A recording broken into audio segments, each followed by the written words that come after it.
Кыргыз Эйр компанияның директору. Сиздин алдыңыздагы табличкада Бектурганов Жолдошбек деп жазылып турат. Ошол туурабы? Мен фамилиямды ашым алмаштыргам, атамдын фамилиясын өткөм. Туура да, сиздин фамилияңыз Токторбаев. Токторбаев. Фамилияңызды алмаштырганыңыз жакшы, бирок иштеген ишиңиздеги эчтеке алмашкан жок да. Сиз келгенден бери компания артка эле кетип атат. Мактанарлык эчтеке жок. Азыр айттыңыздар, фонддун орун басары айтып атпайбы? 4 миллион 400 миң убытка менен келатат депчи. Карызы канча? Фонддун төрагасынын орун басары. Азыркы күндөгү карызы 302 миллион. Канча? 302 миллион карызы бар. 302 миллион? Ооба. Анын 100 миллиону кайка? Бул эң негизги карыздар бул Газпром нефть айрага карыз. Жок, кайакта канча карыз бар экен? Кандай? Канча карыз экен Газпром нефтиге? Азыр 60 миллион. Мен тияктан сурап атам. Тилиңиз кычып атабы? Билбейсиз, көрдүңүзбү? Кыргыз алтынга 100 миллион, Газпром нефтке 96 миллион болчу. 36 миллионун төлөдүңөр. Иск берген турабы, сотто каралып атасыңар. 60 миллиону калып атат. А сиз бияка келип отуруп канча карыз бар экенин билбей отурасыз. Даярдыгы жок келдиңиз. Фонддун төрагасынын орун басары. Бизге берген маалыматыңызды окуп чыктык. Эчтеке жок. Жалаң убытка менен келатат. Газпромго иск менен 96 миллион берди да. Эмнеге каршы болуп жүрөсүз кайка?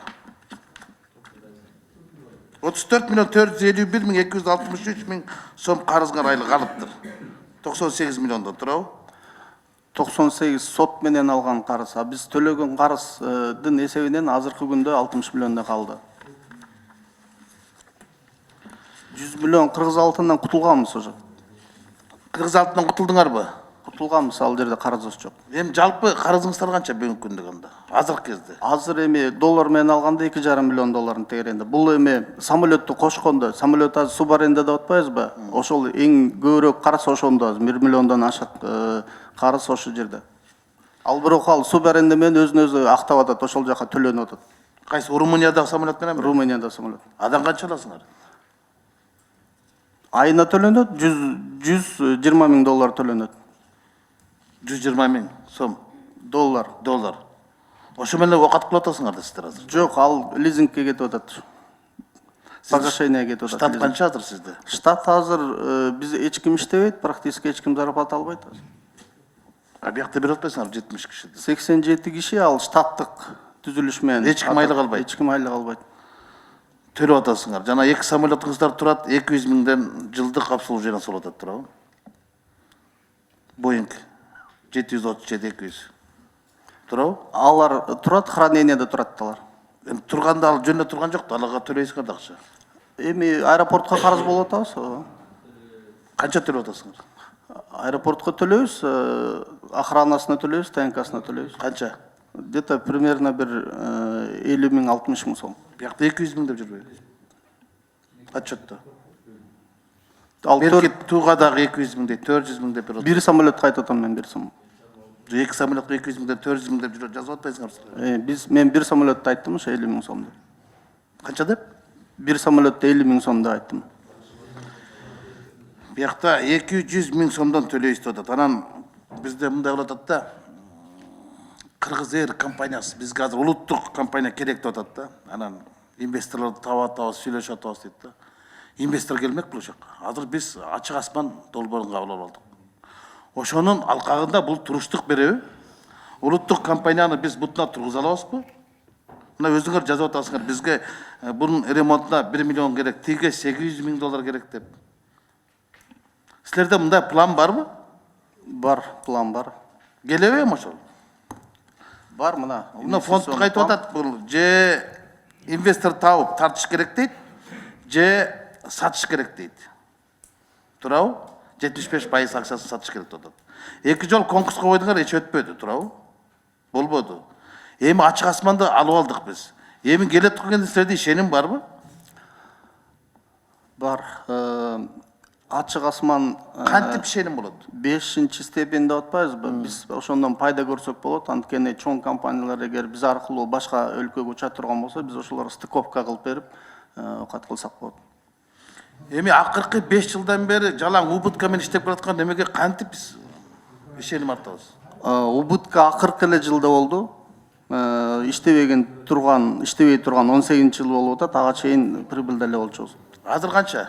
Азыр мына текущий 4 миллион, бирок жанагы все равно төлөнүп атат да, жанагы расходдор төлөнүп атат да лизинг аркылуу. Силер айтып атпайсыңарбы? Ишеним чоң депчи. Менде ишеним жок. Анан кийин Макулат Эргешовна бул жакка жазып атпайсыздарбы? Комитеттин долбоор чечимине, анан кийин мындай кылып жазып атасыздар да. Авиакомпаниянын мындай оор кырдаал компаниянын жетекчилигин өз милдеттерин пассивдүү мамиле жасоосунан пассивдүү жана демилгесиздигинен алардын ойдогудай менеджмент жоктугунан улам түзүлгөн деп атабыз. Мындай Эйр Кыргызстан АКСынын жетекчилеринин ишмердүүлүгүнө Кыргыз Республикасынын өкмөтүнө караштуу мамлекеттик мүлктү башкаруу боюнча фонд тарабынан өз учурунда баа берилген эмес деп атабыз. Айыптап атабыз да. Анан чечимге келгенде Эйр Кыргызстан АКСын жандандыруу максатында тажрыйбасы жана заманбап өндүрүштү башкаруусу билим деңгээли талапка туура ылайыктуу кадрларды тандоо жолу менен жетектөөчү органдын түзүмүн кайра карап чыгуу дейт. Өкмөткө сунуш берип атабыз да, булар чарчаптыр чалдар. Балдарды карап көргүлө депчи. Жоопкерчилиги эмнеге карап көрдү айтпайбыз. Эгер 5 жылдан бери килеген компанияны банкротко учурса, анан кийин булардын болбойт экен, чапаны сүйрөгөн чалдарың, балдарды карап көргүлө деп сунуш берип атабыз да. Жоопкерчилиги каратыш керек. Эмне үчүн булар ушундай акыбалга жеткизди? Фонддун дагы жоопкерчилигин караш керек. Убагында туура менеджмент жүргүзгөн транспорт министрлигинде ал айтып атпайбы бизде саясаты депчи. Саясатчылар да болсо, Манас аэропортунда 2 күндө 3 директор болбойт эле да. Мен түшүнбөй калдым. Жатарда Бусурманкулов деп чыкты кечки Камал. Кетиптир деди мурунку Чунуев деген. Эртеси күнү түштө Бегалиев Максат деген дайындалды деди. Андан кийин эртеси күнү кайта Акматов Нурлан деди. Бул не деген саясат? Эгер саясатын силер караган болсоңор. Киши жок бул. Бирисин койду эле, ой бул президентибиздин жерде шекенде вызовчу чыгарып жиберди эле, артка кетишти. Экинчисин койду эле, криминалдык чөйрө менен байланышып бар экен деди, дагы ала салды. Үчүнчүсүн койду, буга деле жакшы сөз чыгып аткан жок. Нурлан Сулаймановдун кайниси дейби, жээни дейби, дагы эле сөз чыгып атат. Жокпу бизде мындай? Мен сизде неме кылып аткан жокмун. Сиз жооп бербейсиз да буга. Сиз убактылуу боло турдуңуз да, туура, 4 саат, 5 саат. Саясатын жүргүзгөн транспорт министри. Туура эмес маалымат, Рыскел Чыныбекович. Ал жерде мен 22 жылдан бери иштейм. Жок, билем сизди жакшы. Айда канча жылдан бери иштейсиз? Эмир Майрамбекович отпускада болчу. Анан ошондо ызы чуу салынып ушак таркалды да.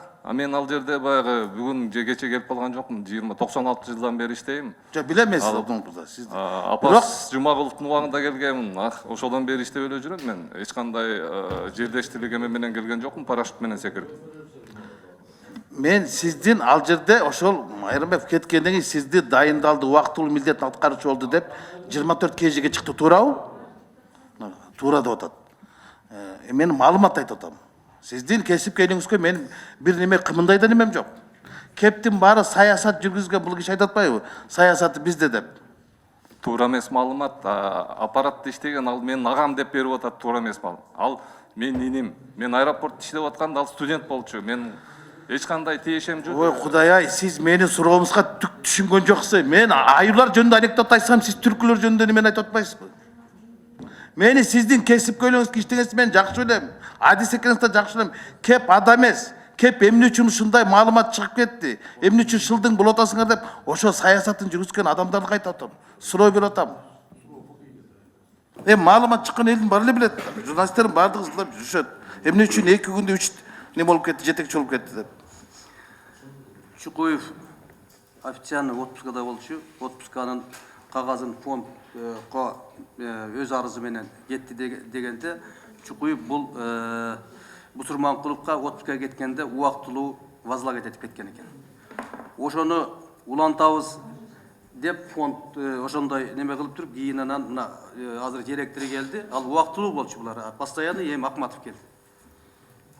Амирланчы ортодон Бегалиев дегенди. Кандай билбейсиңер? Ал Аны каяктан чыкты? маалымат кетти, бирок анын милдетин аткаруучу кылып дайындалган жок ал. Кандай кетти? Анда силер отурасыңар болмаса.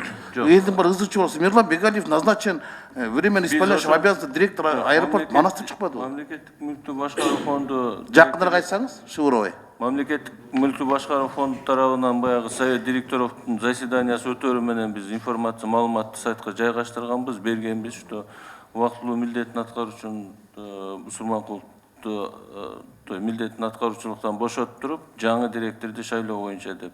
Ал жерде Бегалиев жөнүндө сөз болгон эмес. Кайдан чыкты анда маалымат? Массалык маалымат каражаттарында чыгып кеттир, бирок биз опровержение берип сайтка жайгаштырдык. Андай маалымат чыккан жок. Ушу жанагы Макулат Эргешевна комитеттин чечимине жанагы биринчи пункт менен айтып атпайсызбы? Эл Кыргызстан авиакомпаниясын жандандыруу максатында депчи. Ушундай акыбалга жеткирген булардын жоопкерчилиги каралыш керек. Эми 10 жылдан бери отуруп турай. Аэропорттун иттерди жүрбөй калды да буларга. Кадрлар жокпу, менеджменттер жокпу, ушунтип отуруп бересизби? Булардын эле банкрот кылыш керек, аз айтып атпайбы, биз банкрот жөнүндө чечим кабыл алабыз. Эгер банкрот кылсак эле сатабыз деп. Анан инвесторлор келбей атат. 2 жолу сатыкка чыгардык. Анан албагандан кийин эмне кылыш керек булар? Же өздөрүнүн планы деле жок экен. Ишеним бар дейт. Ишеним каяктан алат? Анан айтып атат булар дагы биз өздөрүнүн немеси кылып атат да, дагы эле кредит алабыз деп атат да. Бир жагынан кутула албай атат сайларкан акчасынан. Экинчи жагынан кредиттеринен кутула албай атат дагы бир ошо неме кылсак дейт да. Кредит алып, суд алып, мүмкүн жандандырсак деп өкмөттөр пландар жасап. Мен ойлойм ушу бул тармактагы жетекчилердин баардыгы жоопкерчилик каралыш деп ушу сунуш киргизем комитеттин чечимине. Рахмат.